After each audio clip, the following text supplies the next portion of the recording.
인사는 서면으로 가름하겠습니다. 국민의힘 8호 의창지역구 구점덕 의원입니다. 보훈회의는 지자체가 교육청의 교육경비로 부담하는 내용의 부적절함과 교육청의 기금 활용도를 높여야 한다는 내용의 오분 자유 발언을 하고자 합니다. 지난 2년이 넘는 기간 동안 코로나19는 우리 생활과 환경을 너무도 많이 변화시켜 놓았습니다. 지방자치단체는 코로나19로 피해 입은 개인과 자영업장들에게 협조하지는 않지만 최소한의 현금 지원과 영업 손실에 따른 피해 보상 등을 실시하면서 지방재정은 그 어느 때보다 힘들고 어려운 현실에 직면해 왔습니다. 반면 17개 시도교육청은 예산이 넘쳐 사용처를 찾지 못하고 증집한 예산이 올해 말 20조 원에 이를 것으로 전망된다고 분석하고 있습니다. 기금이 급증한 1차 원인은 세수 호황에 따른 것입니다. 경남교육청은 올해에만 1조 716억 원을 기금으로 쌓는다고 합니다.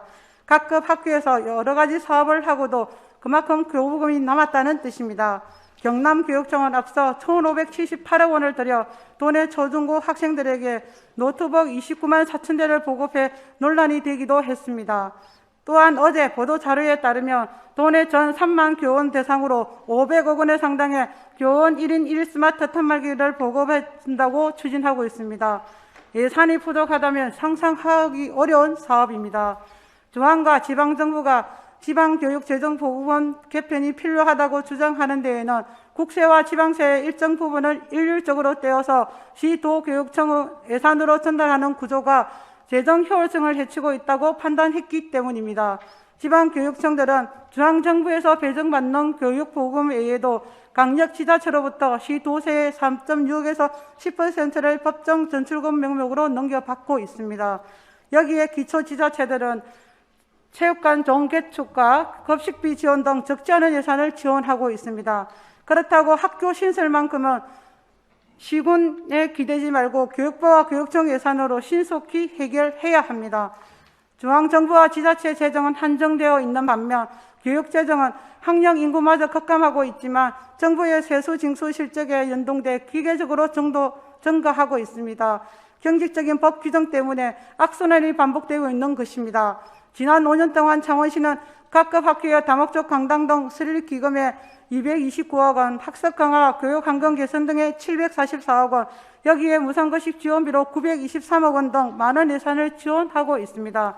참고로 유치원과 어린이집을 비교해 보십시오. 교육기본법으로 교육청에서 지원해야 하는 유치원과 지방자치단체인 시가 지원하는 어린이집은 하루하루가 다르게 교육 환경과 교재 교구의 지원, 인력 운영 등에서 교육 격차가 벌어지고 있습니다.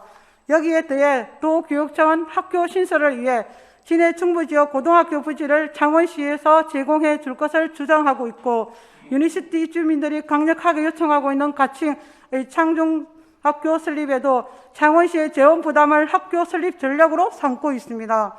참고로 진해 충북지역 고등학교 부지는 진해 석동 2지구 내 고등학교 공지가 있었으나 2015년도 교육청에서 미리 예측하지 못하고 학교 용지 해지를 동의하여 현재 아파트가 건립되어 있는 상태입니다.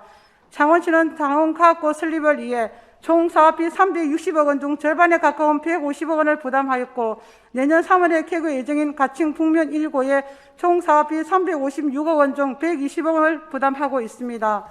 이런 선례로 인하여 북면 지역의 최우중 설립에 130억 원의 과도한 교육경비를 요청한 상태입니다. 상식적으로 학교 설립은 교육재정으로 교육부가 교육청에 주관하여 학생들 학습권과 편의를 위하여 건립해야 하지 않겠습니까? 현재 교육청은 방향은 지자체가 행재정 지원을 하여야만 학교 설치를 검토한다는 의견입니다. 교육청은 남아돈의 예산을 쌓아두기만 하고 곳간이 비어있는 시군의 학교 건립 비용을 부담하도록 하면서 학교 건립을 지연시켜서는 안 됩니다. 코로나19 이후 변화된 재정 사안과 여건을 반영하여 교육청의 정향적이고 적극적인 변화의 자세가 요구되는 실정입니다. 이를 위해 보훈회의는 정식적으로 요청합니다. 첫째, 지금 불편을 겪는 아이들을 위해 학교는 최대한 신속하게 교육청에 확보된 기금으로 건립되도록 노력하십시오. 아이들의 시간은 멈춰있지 않습니다. 둘째, 창원시는 학교 건립을 위해 행정적 지원을 철저히 하되 재정 지원은 협약이 아닌 법률에 근거해서 엄정히 할 것을 요청합니다. 시 예산 운영에는 시민의 전체의 복지와 희망이 담겨 있기 때문입니다. 끝까지 경청해 주셔서 감사합니다.